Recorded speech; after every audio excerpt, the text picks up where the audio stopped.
Hello guys, welcome to study master. This is the series of Indian polity और आज की इस video में हम पार्लियामेंट टॉपिक की पार्ट थर्ड वीडियो को डिस्कस करेंगे। प्रीवियस वीडियो में हमने डिस्कस किए थे हमारी लोकसभा के प्रिसाइडिंग ऑफिसर्स को। इस वीडियो में हम अपने राज्यसभा के प्रिसाइडिंग ऑफिसर्स के टॉपिक के साथ कंटिन्यू करेंगे। So let's start the video. सबसे पहले जो प्रिसाइडिंग ऑफिसर हैं राज्यसभा के, वो है हमारे चेयरमैन ऑफ राज्यसभा। राज्यसभा के जो चेयरमैन होते हैं वो हमारे क्या होते हैं, वाइस प्रेसिडेंट ऑफ इंडिया होते हैं, जो कि एक्स ऑफिशियो चेयरमैन की तरह राज्यसभा में काम करते हैं। इन केस हमारे वाइस प्रेसिडेंट को ऐसी ऑप्शन मिलती है जहाँ पे उन्हें प्रेसिडेंट की ड्यूटीज़ या उनके फंक्शन परफॉर्म करने का चांस मिलता है, उनके ऑफिस को ऑक्यूपाई करने का चांस मिलता है, तो उस केस में हमारे वाइस प्रेसिडेंट हमारे राज्यसभा की चेयरमैन की जितनी भी ऑफिशियल ड्यूटी है वो परफॉर्म नहीं करेंगे। इन केस अगर हमें राज्यसभा के चेयरमैन को उनकी पोस्ट से, उनके ऑफिस से रिमूव करना है, तो ये उसी केस में पॉसिबल है जब उनकी जो ड्यूटी है, उनके जो वाइस प्रेसिडेंट का ऑफिस है, अगर उन्हें वहाँ से रिमूव कर दिया जाता है तो वो ऑटोमेटिकली राज्यसभा के चेयरमैन के ऑफिस से भी रिमूव्ड माने जाएंगे। अब एज अ प्रिसाइडिंग ऑफिसर जो भी हमारे चेयरमैन ऑफ राज्यसभा है, उनके लगभग फंक्शन सेम है हमारे स्पीकर ऑफ लोकसभा की तरह, बट कुछ जो स्पेशल पावर्स हैं वो हमारे स्पीकर को दी गई है, ना कि हमारे चेयरमैन को। देखते हैं कौन सी पावर है। अब जो भी हमारी लोकसभा के स्पीकर होंगे वो ये डिसाइड कर सकते हैं कि ये जो बिल है वो मनी बिल है या फिर नहीं है, और इस चीज़ पे उनका डिसीजन ही फाइनल होगा। सेकेंड पावर क्या है हमारे लोकसभा के स्पीकर के पास, वो है कि इन केस जब भी कोई ज्वाइंट सिटिंग होगी, दोनों हाउसेस की, राज्यसभा और लोकसभा मिलकर कोई ज्वाइंट सिटिंग करेंगे, तो उसको कौन प्रिसाइड करेगा, वो करेंगे हमारे स्पीकर ऑफ लोकसभा। एक और चीज़ जो इन दोनों को डिफरेंट बनाती है वो है, जो भी हमारे लोकसभा के स्पीकर हैं वो वहाँ के हाउस के मेंबर होंगे, इट मीन्स वो लोकसभा के मेंबर भी होंगे, बट राज्यसभा के केस में ऐसा नहीं है। राज्यसभा की जो चेयरमैन है वो राज्यसभा के मेंबर नहीं होते हैं। अब एक जो सिमिलैरिटी है वो क्या चीज़ है कि जो हमारे चेयरमैन ऑफ राज्यसभा है और जो हमारे स्पीकर ऑफ लोकसभा है, इन दोनों के पास ही कौन सी पावर है, कास्टिंग वोट की पावर है। इट मीन्स ये पहले इंस्टांस में तो वोट नहीं कर सकते, कोई भी इशू हुआ है तो उस केस में ये पहले इंस्टांस में वोट नहीं करेंगे, बट अगर कोई टाई की सिचुएशन आती है तो इनके पास ये पावर है कास्टिंग वोट का, कि ये अपना वोट कास्ट करके एंड में जो फाइनल डिसीजन होगा वो इनके वोट के आधार पे होगा। फिर हम बात करेंगे अगर वाइस प्रेसिडेंट के अगेंस्ट कोई रिमूवल का रेजोल्यूशन चल रहा है, तो जब तक वो रिमूवल का रेजोल्यूशन राज्यसभा में कंसिडरेशन में है तब तक हमारे वाइस प्रेसिडेंट राज्यसभा की किसी भी सीटिंग को हेड नहीं कर सकते एज अ चेयरमैन।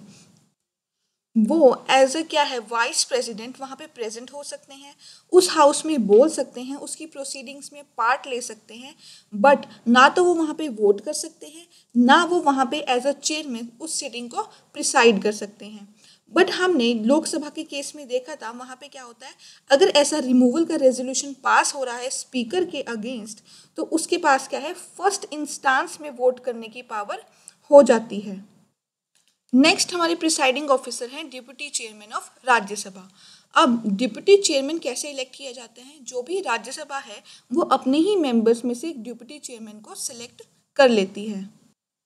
अब जब भी डिप्टी चेयरमैन का जो ऑफिस है, उसकी पोस्ट है, खाली होगी, तो राज्यसभा एक न्यू इलेक्शन करवाएगी और अपने ही मेंबर्स में से किसी और मेंबर को as a deputy chairman elect कर लेगी उस वैकेंसी को फिल करने के लिए। अब 3 केसेस में हम कह सकते हैं कि हमारे डिप्टी चेयरमैन का जो ऑफिस है वो खाली हो जाता है।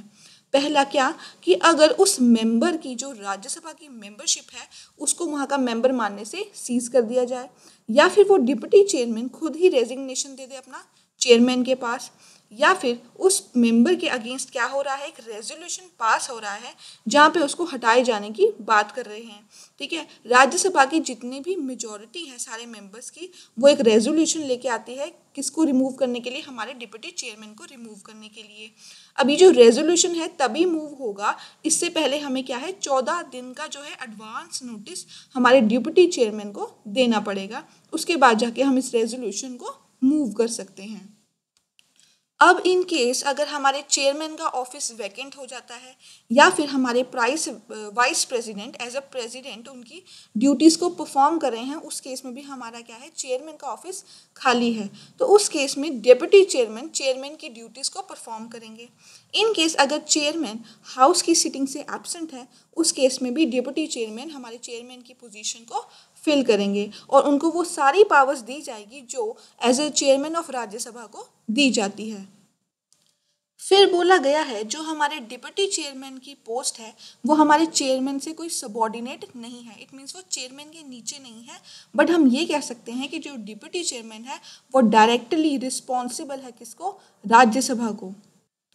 अब इन केस अगर हमारे deputy chairman as a chairman कोई ड्यूटी परफॉर्म कर रहे हैं तो उनको सारे वो चेयरमैन की पावर दी जाएगी, जैसे कि वो हाउस को प्रिसाइड कर सकते हैं, वो पहले इंस्टांस में वोट नहीं डालेंगे, उनको कास्टिंग वोट की जो पावर है वो मिलेगी।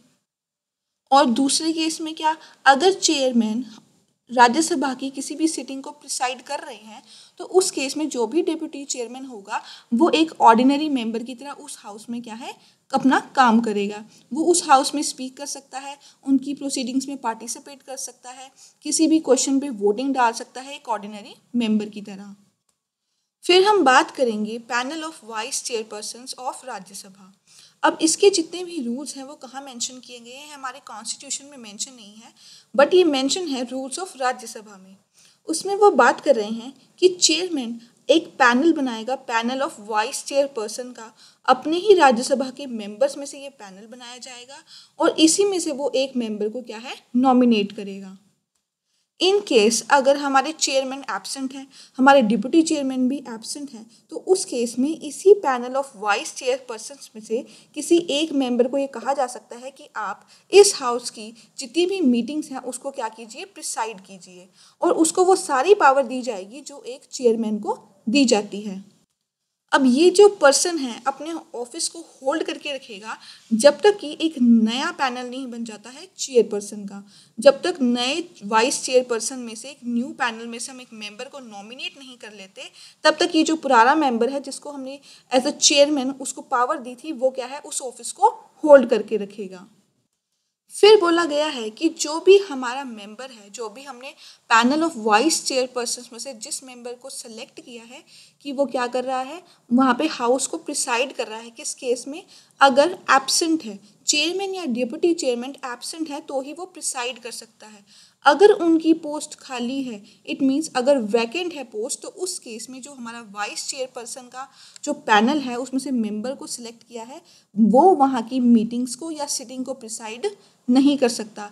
ये ऑप्शन सिर्फ एब्सेंस के केस में है, ना कि वैकेंट केस में।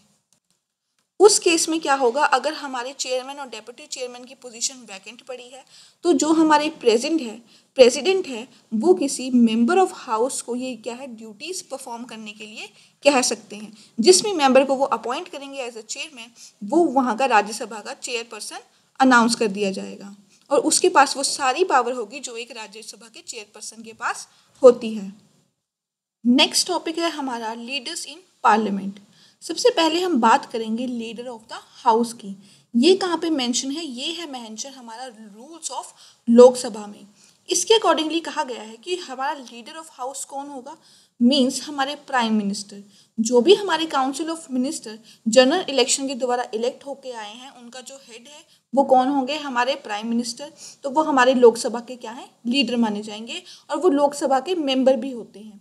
या फिर कोई एक मिनिस्टर जो कि लोकसभा का मेंबर है और उसको प्राइम मिनिस्टर ने नॉमिनेट किया है कि भाई आप क्या कीजिए, as a leader of the house आप काम कीजिए, तो वो हमारा लीडर ऑफ हाउस माना जाएगा। उसी तरीके से हमारी राज्यसभा में भी लीडर ऑफ द हाउस होते हैं। कभी कभी क्या होता है, जो हमारे प्राइम मिनिस्टर होते हैं वो लोकसभा के मेंबर ना होकर राज्यसभा के मेंबर भी हो सकते हैं। उस केस में क्या है, राज्यसभा का या तो वो पर्सन मेंबर जो है, जो भी लीडर है वो वहाँ का मिनिस्टर होगा, या फिर कोई भी राज्यसभा का मेंबर जिसको प्राइम मिनिस्टर ने नॉमिनेट किया है कि भाई आप क्या कीजिए, लीडर ऑफ द हाउस की तरह अपने फंक्शन को परफॉर्म कीजिए। फिर हम बात करेंगे लीडर ऑफ द अपोजिशन की। अब हर एक हाउस ऑफ पार्लियामेंट में, चाहे वो राज्यसभा की बात करें हम, चाहे वो लोकसभा की बात करें, वहाँ पे एक लीडर ऑफ द हाउस के साथ साथ हमारा लीडर ऑफ ऑपोजिशन भी ज़रूर होता है। अब ये लीडर ऑफ ऑपोजिशन क्या है? जो भी हमारी ऑपोजिशन पार्टी है, जो भी लार्जेस्ट ऑपोजिशन पार्टी है और उसके पास कम से कम 1/10 सीट्स टोटल स्ट्रेंथ की होनी चाहिए। इट मीन्स अगर राज्यसभा है तो वहाँ की जो भी टोटल स्ट्रेंथ है उसकी 1/10 सीट उस पार्टी के पास होनी चाहिए। लोकसभा के केस में भी अगर टोटल स्ट्रेंथ जितनी भी है उसकी 1/10 सीट उस पार्टी के पास होगी तो वो क्या है, ऑपोजिशन पार्टी मानी जाएगी।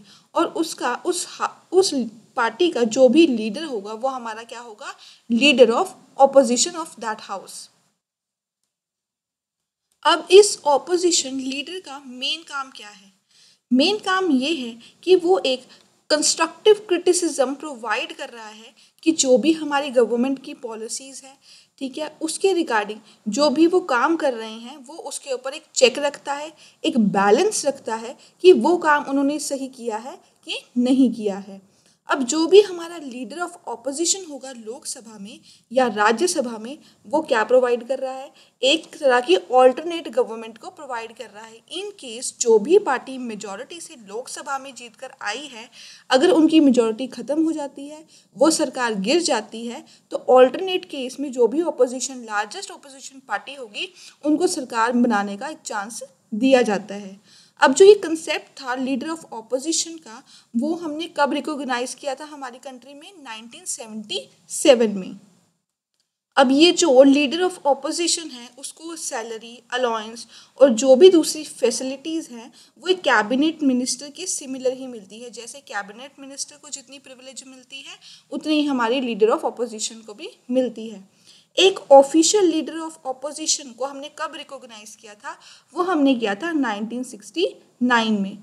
और यूएसए के सेनेट में हम देखें तो वहाँ पे इसको कहा जाता है माइनॉरिटी लीडर के तौर पे। फिर अगर हम ब्रिटिश पॉलिटिकल सिस्टम को देखें तो वहाँ पे एक यूनिक इंस्टीट्यूशन है जिसको हम कहते हैं शैडो कैबिनेट। इसमें क्या होता है, जो भी वहाँ की ऑपोजिशन पार्टी है वो अपनी एक फ्यूचर मिनिस्टीरियल ऑफिसेस बनाती है। मींस जो भी रूलिंग पार्टी में कैबिनेट मिनिस्टर्स होंगे उसी तरह का वो भी एक अपना कैबिनेट बनाती है, सेम ही रैंक्स पे। इससे क्या होगा, जो भी वो कैबिनेट बनाया है ऑपोजिशन पार्टी में उनको भी क्या है, एक फ्यूचर रोल निभाने के लिए उनको क्या है, एक प्रैक्टिस हो जाएगी कि आपने कैबिनेट में रहते हुए कैसे काम करना चाहिए। जो भी हमारी शैडो कैबिनेट होगी वो बिल्कुल हमारी रूलिंग कैबिनेट की तरह सिमिलर होती है। बस शैडो कैबिनेट में क्या है, हमारे ऑपोजिशन कैबिनेट के मेंबर्स शामिल होते हैं। इसको हम ऑल्टरनेटिव कैबिनेट भी कहते हैं, क्योंकि इन केस अगर रूलिंग कैबिनेट गिर जाए, वहाँ की सरकार गिर जाए, तो ये जो शैडो कैबिनेट है ये क्या है, इनको चांस मिल जाता है अपने आप को एज अ वहाँ के हाउस में मेजॉरिटी साबित करने का और अपनी सरकार बनाने का। नेक्स्ट लीडर की हम बात करेंगे वो है विप। अब हमने बात की थी leader of house, leader of opposition की। ये हमारे संविधान में मेंशन नहीं है। ये मेंशन कहाँ है, हमारे रूल ऑफ द हाउस में या फिर हमारे पार्लियामेंट्री स्टैट्यूट में। बट जो हमारा विप का ऑफिस है ना तो वो हमारे संविधान में मेंशन है, ना ही किसी रूल ऑफ हाउस में, ना ही किसी पार्लियामेंट्री स्टैट्यूट में। ये एक क्या है, हमारे पार्लियामेंट्री गवर्नमेंट की कन्वेंशन है, उसके ऊपर ये बेस्ड है। अब हमारे पार्लियामेंट में हर एक पॉलिटिकल पार्टी, चाहे वो रूलिंग पार्टी हो चाहे ऑपोजिशन पार्टी हो, उसका एक अपना विप है। अब ये जो विप है ये क्या है, एक ये ऑफिसर की तरह काम करता है, एक मेंबर की तरह काम करता है। इसको उसकी पॉलिटिकल पार्टी अपॉइंट करती है और ये वहाँ पे क्या है, as a assistant floor leader की तरह काम करता है। इसकी जो मेन रिस्पॉन्सिबिलिटी है वो क्या है कि जो भी उसके पार्टी मेंबर्स हैं वो ये इंश्योर करता है कि जो वो क्या है, मेजर नंबर में पार्टिसिपेट करे। मींस लार्ज नंबर में उसके पार्टी मेंबर्स की अटेंडेंस हो, ताकि कोई भी इशू हो या फिर कोई भी बिल पास हो तो वहाँ पे उनकी पार्टी के क्या है, लार्ज नंबर ऑफ मेंबर्स होने की वजह से उन पे उनका कंट्रोल रहे। और साथ ही साथ उसकी ये भी रिस्पॉन्सिबिलिटी है कि जितने भी उनके पार्टी मेंबर्स हैं वो क्या है, अपनी पार्टी को सपोर्ट करें। अगर उनकी पार्टी किसी पर्टिकुलर इशू के अगेंस्ट है तो वो सारे मेंबर्स उस चीज़ में सपोर्ट करें। अगर उनकी पार्टी किसी पर्टिकुलर इशू के फेवर में है तो वो सारे मेंबर्स उसके फेवर में हो जाएं। ये काम है हमारे विप का। अब जो भी विप की पॉलिटिकल पार्टी के मेंबर्स होंगे, उनका पार्लियामेंट में क्या बिहेवियर है, वो किस तरह से एक्ट कर रहे हैं, ये कौन मॉनिटर और रेगुलेट करेगा, ये विप करेगा। ठीक है, और विप का काम क्या है कि वो जो भी डायरेक्शंस दे रहे हैं, मेंबर की ये ड्यूटी है वो उन डायरेक्शंस को फॉलो करेंगे। इन केस अगर वो विप के डायरेक्शंस को फॉलो नहीं करते हैं तो उन पार्टी के मेंबर्स के ऊपर क्या है, डिसिप्लिनरी एक्शन लिया जा सकता है। फिर हम देखते हैं सेशंस ऑफ पार्लियामेंट को। पहला है समनिंग। अब जो हमारे प्रेसिडेंट है वो टाइम टू टाइम क्या है, हर हाउस को, पार्लियामेंट के हर हाउस को समन करते हैं। इट मीन्स उनको मीट करने के लिए बुलाते हैं, उनको इन्फॉर्म करते हैं कि हमारा जो सेशन है वो स्टार्ट होने वाला है। अब किसी दो सेशन के बीच में मैक्सिमम गैप कितना हो सकता है, वो 6 मंथ से ज़्यादा नहीं हो सकता। इट मीन्स पार्लियामेंट का कोई भी सेशन क्या है, एक साल में कम से कम 2 बारी ज़रूर मीट करेगा। अब यूजुअली हम देखें हमारे 3 टाइप के सेशन होते हैं। पहला है हमारा बजट सेशन जो कि फरवरी से लेके मई तक चलता है। दूसरा है हमारा मॉनसून सेशन जो कि जुलाई से लेकर सितंबर तक चलता है। तीसरा है हमारा विंटर सेशन जो कि नवंबर से दिसंबर तक काम करता है। फिर हम बात करेंगे कि जो हम पार्लियामेंट में कह रहे हैं budget session, monsoon session, winter session, ये सेशन है क्या? ये एक टाइम पीरियड है किसके बीच में, जब भी हमारी किसी हाउस की फर्स्ट सिटिंग होगी और जब उसका प्रोरोगेशन होगा, इट मीन्स उस सेशन का एंड होगा, या फिर लोकसभा को डिसॉल्व कर दिया जाएगा। लोकसभा के केस में अगर डिसोल्यूशन हो रहा है तो वो टाइम पीरियड क्या है, फर्स्ट सिटिंग और उसकी प्रोरोगेशन के बीच में जो टाइम पीरियड होगा उसको कहा जा रहा है सेशन ऑफ पार्लियामेंट। अब इस सेशन के दौरान हमारे हाउस क्या काम करते हैं, जो भी उनके एवरीडे का बिजनेस का काम है वो सारे काम इस सेशन के दौरान किए जाते हैं। अब जब भी कोई हाउस प्रोरोगेट हो रहा है, इट मीन्स उसका जो टाइम पीरियड है वो एंड हो रहा है उस हाउस का, और अब वही हाउस जब रीअसेंबल होगा नए सेशन में तो इन दोनों के बीच के टाइम पीरियड को हम क्या कहते हैं, रिसेस कहते हैं। तो ये था हमारा समनिंग। अब हम बात करेंगे एडजर्नमेंट की। अब जो हमारा पार्लियामेंट का सेशन है उसमें कई तरह की मीटिंग्स होती हैं और एक दिन में हम क्या है, 2 सीटिंग लगाते हैं किसी भी मीटिंग के लिए। पहली होगी हमारी मॉर्निंग सीटिंग जो कि 11 बजे से लेकर 1 बजे तक चलती है। फिर हमारी होती है पोस्ट लंच सीटिंग जो कि 2 बजे से लेकर शाम 6 बजे तक चलती है। अब ये जो पार्लियामेंट की सिटिंग हो रही है किसी मीटिंग को लेकर, उसको हम टर्मिनेट कर सकते हैं, मीन्स खारिज खत्म कर सकते हैं। कैसे? एडजर्नमेंट के द्वारा, या फिर एडजर्नमेंट साइन डाई लगाएं, या फिर प्रोरोगेशन हो गया, सेशन का एंड हो गया, या फिर लोकसभा के केस में अगर लोकसभा ही डिसॉल्व हो गई, उस केस में हम मानेंगे कि हमारे पार्लियामेंट की सिटिंग क्या है, टर्मिनेट हो गई है। अब ये एडजर्नमेंट जब लग रही है तो इस एडजर्नमेंट में हो क्या रहा है, इट मीन्स हम किसी सिटिंग को, हम सिटिंग में जो भी काम हो रहा है उस स्पेसिफिक टाइम में उसको हम सस्पेंड कर रहे हैं। इट मीन्स हम ये कह रहे हैं कि ये जो काम है अब ये सस्पेंड हो गया है। अब ये कब स्टार्ट होगा, या तो कुछ घंटे के बाद, कुछ डेज के बाद, या फिर कुछ वीक्स के बाद। इसको बोला गया है एडजर्नमेंट। फिर हम बात करेंगे एडजर्नमेंट साइन डाई की। एडजर्नमेंट साइन डाई का मीन्स क्या है, हम किसी पार्लियामेंट की सिटी को टर्मिनेट कर रहे हैं किसी इनडेफिनाइट पीरियड के लिए। एडजर्नमेंट में क्या हो रहा था, हम सस्पेंड कर रहे थे जो कि कुछ घंटों के बाद, कुछ दिनों के बाद या कुछ वीक्स के बाद कंटिन्यू हो सकता है, बट ये क्या है, इनडेफिनाइट पीरियड के लिए हमने क्या है, इसको टर्मिनेट कर दिया। हमने कोई टाइम फिक्स नहीं किया कि इस चीज़ पे अगली जो सिटिंग होगी वो कब होगी, उसका कोई टाइम पीरियड मेंशन नहीं किया गया और सिटिंग ऑफ पार्लियामेंट को टर्मिनेट कर दिया। अगर हम सिंपल वर्ड्स में कहें कि किसी एक हाउस को हमने एडजर्न्ड किया है बिना कोई नाम तारीख दिए हुए कि वो कब दोबारा से रीअसेंबल होगा, तो उसको कहा जा रहा है एडजर्नमेंट साइन डाई। अब ये जो पावर है एडजर्नमेंट लगाने की या फिर एडजर्नमेंट साइन डाई लगाने की, ये किसके पास है, उस हाउस के प्रिसाइडिंग ऑफिसर के पास है। राज्यसभा के केस में वो चेयरमैन के पास होगी और लोकसभा के केस में वो हमारे स्पीकर के पास होगी। अब जो भी हमारे प्रिसाइडिंग ऑफिसर हैं उन्हीं के पास ये पावर है कि वो हाउस की सिटिंग को बुला सकते हैं।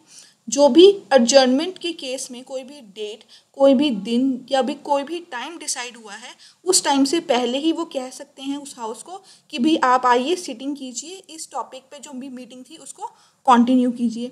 या फिर उनके पास ये भी पावर है कि वो adjournment साइन डाई के बाद, उसके टाइम के बाद कह सकते हैं कि अब आप अपने हाउस को बोल सकते हैं कि अब आप क्या कीजिए, इस मैटर पे हाउस की सिटिंग बुलाइए। ये पावर है हमारे presiding officer of the house के पास। अब हम डिस्कस करेंगे प्रोरोगेशन। जो भी हमारे प्रिसाइडिंग ऑफिसर हैं, चाहे चेयरमैन हो चाहे स्पीकर हो, वो उस हाउस को डिक्लेयर करेंगे क्या है कि अर्जेंट साइन डाई हो गया। इट मीन्स जब उस सेशन का बिजनेस कंप्लीट हो गया, वो सेशन जो किसी काम के लिए मीट हुआ था, वो काम जब कंप्लीट हो गया तो हम उसको क्या कहेंगे, अर्जेंट साइन डाई कर देंगे उस हाउस को। इट मीन्स कि हमने उसको अर्जेंट कर दिया है इनडेफिनाइट टाइम ऑफ पीरियड के लिए। फिर उसके कुछ दिनों के बाद जो हमारे प्रेसिडेंट हैं वो एक नोटिफिकेशन इशू करेंगे प्रोरोगेशन ऑफ सेशन का। इट मीन्स जिस सेशन को हमने अभी अर्जेंट साइन डाई किया था, मीन्स इनडेफिनाइट पीरियड के लिए टर्मिनेट किया था, अब वो सेशन क्या है, ख़त्म हो चुका है। अब जो हमारे प्रेसिडेंट हैं वो ज़रूरी नहीं है कि सेशन कंप्लीट होने के बाद ही प्रोरोगेशन लगाएं। उनके पास ये पावर है कि अगर सेशन कंटिन्यू भी है तो भी वो हाउस को क्या है, प्रोरोग कर सकते हैं। फिर हम बात करेंगे डिसोल्यूशन की। अब हमें पता है कि जो हमारे राज्यसभा है वो एक परमानेंट हाउस है, तो वो डिसॉल्व तो हो नहीं सकता। डिसॉल्व कौन होगा, वो होगी हमारी लोकसभा। अब प्रोरोगेशन में क्या होता है कि हम एक सेशन को प्रोरोगेट कर रहे हैं। इट मीन्स हमारा सेशन खत्म हो रहा है, ना कि हमारी पूरी की पूरी लोकसभा। बट डिसोल्यूशन के केस में जो भी हमारा हाउस है उसकी पूरी लाइफ ही, एग्जिस्टिंग लाइफ को ही एंड कर दिया जाता है और दोबारा से एक नया हाउस कॉन्स्टिट्यूट करने को कहा जाता है।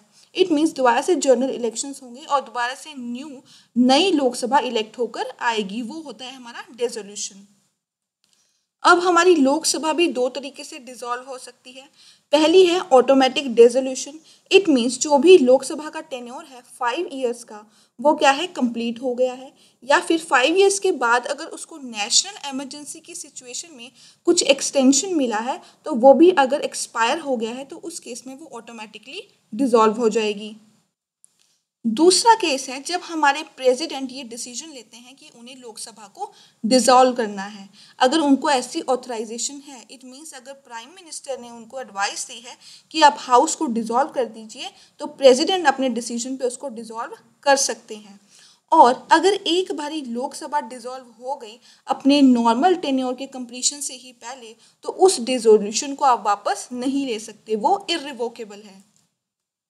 अब जब भी हमारी लोकसभा डिसॉल्व होगी तो लोकसभा में पड़े हुए जितने भी बिजनेस के हैं, उसमें जो भी बिल्स हैं, मोशंस है, रेजोल्यूशन है, नोटिस, पिटीशन, जो भी पेंडिंग बिल्स पड़े हैं उसके सामने, लोकसभा के सामने, और जो भी कमेटीज़ के सामने पड़े हैं, वो ऑटोमेटिकली लैप्स हो जाएंगे। अब ये सारी चीज़ें, सारे मोशन, सारे रेजोल्यूशन कहाँ इंट्रोड्यूस किए जाएंगे, अब जब हमारी न्यूली कॉन्स्टिट्यूटेड लोकसभा वापस आएगी, वहाँ पे ये सारे री इंट्रोड्यूस किए जाएंगे, उनके सामने ये रखे जाएंगे। फिर बोला गया है बट कुछ तरह के पेंडिंग बिल्स या फिर पेंडिंग एश्योरेंसेस जो कि हमारी committee of government assurance examine करती है, वो हमारी लोकसभा के डिसोल्यूशन के साथ लैप्स नहीं करते हैं।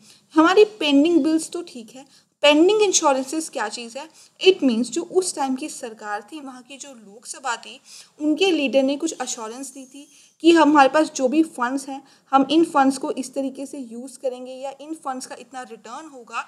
जो भी उन्होंने पीपल को अश्योरेंस दी थी उस चीज़ को एग्जामिन करती है हमारी कमेटी ऑन गवर्नमेंट अश्योरेंसेस, और ये चीज़ें कभी भी लैप्स नहीं करती। चाहे हमारी लोकसभा डिसॉल्व भी हो जाए तब भी ये हमारे लैप्स नहीं करेंगे।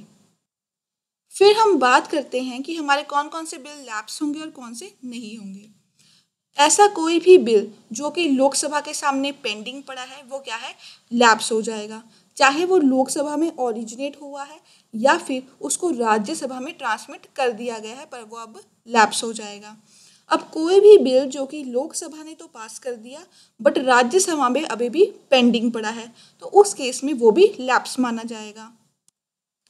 एक बिल जो कि हमारे दोनों हाउस ने पास नहीं किया क्योंकि हमारे राज्यसभा और लोकसभा के बीच में कुछ डिसएग्रीमेंट हुआ जिसकी वजह से वो बिल पास नहीं हुआ, उस केस में प्रेसिडेंट ये कहता है कि आप एक ज्वाइंट सिटिंग कीजिए, और उस ज्वाइंट सिटिंग से पहले ही क्या है, लोकसभा डिसॉल्व हो जाती है, तो उस केस में क्या है, वो बिल लैप्स नहीं होगा। इट मीन्स प्रेसिडेंट ये कह रहा है कि लोकसभा की डिसोल्यूशन से पहले ही अगर प्रेसिडेंट ये नोटिफाई कर दे कि एक जॉइंट सिटिंग होने वाली है तो उस केस में इस बिल को हम लैप्स नहीं मानेंगे। कोई भी बिल जो कि राज्यसभा में पेंडिंग पड़ा है बट उसे लोकसभा ने पास नहीं किया है तो वो भी लैप्स नहीं माना जाएगा। या फिर एक बिल जो कि दोनों हाउसेस में से पास हो गया है बट वो प्रेसिडेंट की असेंट के लिए अभी पेंडिंग पड़ा हुआ है तो वो भी हमारा लैप्स नहीं माना जाएगा। वो बिल जो कि दोनों हाउसेस ने पास कर दिया गया है और प्रेसिडेंट के पास गया है, अब प्रेसिडेंट ने उसको दोबारा रिकंसिडरेशन करने के लिए हाउसेस के पास रिटर्न कर दिया है, उस केसेस में भी उस बिल को हम लैप्स नहीं मानेंगे। तो ये थी हमारी लैप्सिंग ऑफ बिल्स की पोजीशन। अब हम बात करेंगे हमारे क्वोरम की। क्वोरम क्या चीज़ है? अगर हमारे हाउस को कोई भी बिजनेस ट्रांजैक्ट करना है, कोई मीटिंग करनी है, कोई भी इशू डिस्कस करना है तो उसमें क्या है, एक मिनिमम नंबर ऑफ मेंबर्स की रिक्वायरमेंट होती है तभी वो मीटिंग हो सकती है। अब वो मिनिमम नंबर ऑफ मेंबर्स क्या है, उस हाउस में जितने भी टोटल नंबर ऑफ मेंबर्स हैं प्रिसाइडिंग ऑफिसर को इंक्लूड करके जितने भी टोटल नंबर ऑफ मेंबर्स हैं, अगर उसका 1/10 मेंबर प्रेजेंट होगा तभी हम उसको क्या है, क्वोरम मानेंगे। इट मीन्स हमारे minimum number of members present है तो तभी उस हाउस में कोई भी बिजनेस को ट्रांजैक्ट किया जा सकता है। इन केस अगर मीटिंग ऑफ द हाउस में क्वारम नहीं है, it means minimum number of members की जो रिक्वायरमेंट है एक किसी भी हाउस की मीटिंग को कंडक्ट करने के लिए, अगर वो मीट नहीं हो रही है तो ये हमारे प्रिसाइडिंग ऑफिसर की ड्यूटी बनती है कि या तो वो उस हाउस को अडजर्न कर दे या फिर उस मीटिंग को सस्पेंड कर दे जब तक कि वहाँ पे क्या है, एक minimum number of members present नहीं होते उस मीटिंग के लिए। फिर हम बात करेंगे rights of ministers and attorney general की। जो भी हमारे मेंबर ऑफ हाउस है उसके साथ साथ हमारे हर मिनिस्टर और हमारे अटॉर्नी जनरल ऑफ इंडिया के पास भी ये राइट है कि वो दोनों हाउसेस में से या तो राज्यसभा का हाउस हो, ठीक है, या फिर लोकसभा का हाउस हो, उनकी प्रोसीडिंग में पार्ट ले सकते हैं, वहाँ पे बोल सकते हैं, या फिर कोई जॉइंट सिटिंग हो रही है दोनों हाउस की तो वहाँ भी वो लोग बात कर सकते हैं या फिर अपना पार्टिसिपेशन दिखा सकते हैं। या फिर वो किसी भी ऐसी कमेटी जो कि पार्लियामेंट की कमेटी है उसमें एक मेंबर भी हो सकते हैं, बट उनके पास क्या राइट नहीं है, वो वोट नहीं डाल सकते, बाकी वो बोल भी सकते हैं और उस प्रोसीडिंग में पार्ट भी ले सकते हैं। अब इस कॉन्स्टिट्यूशन प्रोविजन के पीछे दो रीजंस है। पहला क्या है, कोई भी हमारा मिनिस्टर वो हमारी हाउस की प्रोसीडिंग में पार्टिसिपेट कर सकता है, चाहे वो उस हाउस का मेंबर हो चाहे ना हो।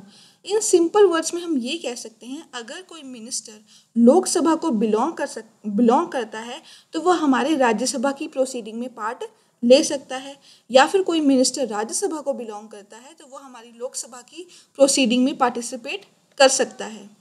सेकेंड चीज़ बोली गई, अगर एक मिनिस्टर अगर वो चाहे दोनों ही हाउस का मेंबर ना भी हो, ना ही वो राज्यसभा का मेंबर है ना ही वो लोकसभा का मेंबर है, तब भी वो क्या है, दोनों हाउस की प्रोसीडिंग में पार्टिसिपेट कर सकता है। बट यहाँ पे ध्यान देने वाली बात क्या है, बट इस केस में वो मिनिमम 6 मंथ के लिए ही एक मिनिस्टर की पोस्ट पे रह सकता है। 6 मंथ के बाद उसकी मिनिस्टर की वो पोस्ट नहीं रहेगी अगर उसने किसी भी हाउस ऑफ पार्लियामेंट में अपने आप को एज अ मेंबर अगर वहाँ पे शामिल नहीं किया। इट मीन्स 6 महीने के बाद उसको किसी ना किसी हाउस ऑफ पार्लियामेंट का मेंबर बनना पड़ेगा अगर उसको मिनिस्टर की पोस्ट अपनी कंटिन्यू रखनी है तो। फिर हम बात करेंगे वोटिंग इन हाउस की। अब किसी भी हाउस में या फिर किसी जॉइंट सिटिंग अगर हो रही है किसी केस में, उसमें अगर कोई भी मैटर डिस्कस हो रहा है तो वो कैसे डिसाइड होगा, वहाँ के जो भी मेंबर्स प्रेजेंट हैं उनकी अगर मेजॉरिटी में वोट्स हैं तो उस मैटर पे हम डिसीजन ले सकते हैं। अब इस वोटिंग में क्या है, इस एक्सक्लूड करेंगे हम, वहाँ के प्रिसाइडिंग ऑफिसर को हम इंक्लूड नहीं कर रहे हैं। अब कुछ खास मैटर्स में ही हमें क्या ज़रूरत पड़ती है, हमें एक स्पेशल मेजॉरिटी की ज़रूरत पड़ती है किसी चीज़ को करने के लिए जो कि हमारे संविधान में मेंशन है। जैसे कि अगर हमें प्रेसिडेंट को इम्पीच करना है, कोई कॉन्स्टिट्यूशन में अमेंडमेंट लाना है, किसी प्रिसाइडिंग ऑफिसर को रिमूव करना है, इस तरह के केसेस में, इस तरह के मैटर्स में हमें स्पेशल मेजॉरिटी की ज़रूरत पड़ती है, ना कि किसी ऑर्डिनरी मेजॉरिटी की।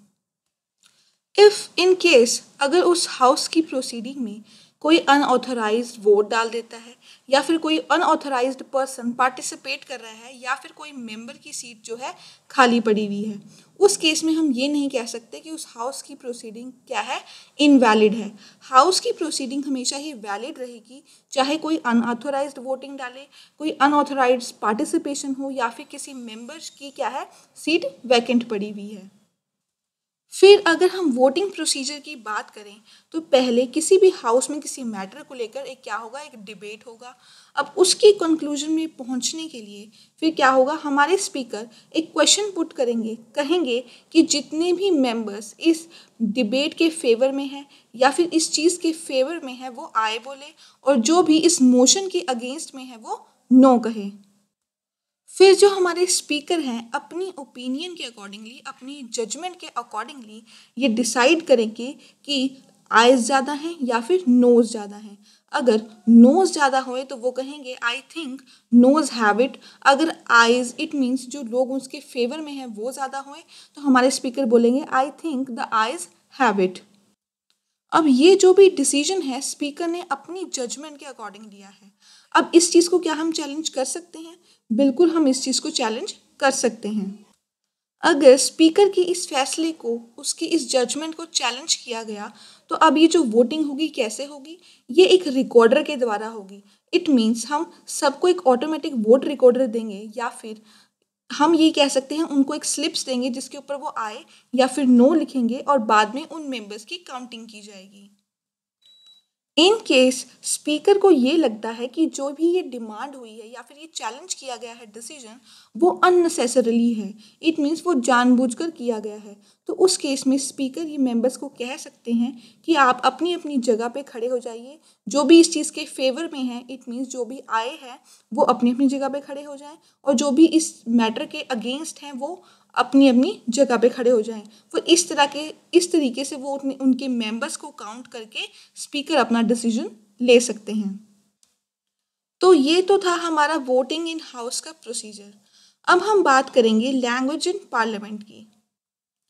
हमारे संविधान में ये मेंशन है कि हम अपने पार्लियामेंट के बिजनेस को ट्रांजैक्ट करने के लिए दोनों ही लैंग्वेजेस का यूज़ कर सकते हैं, हिंदी का भी और इंग्लिश का भी।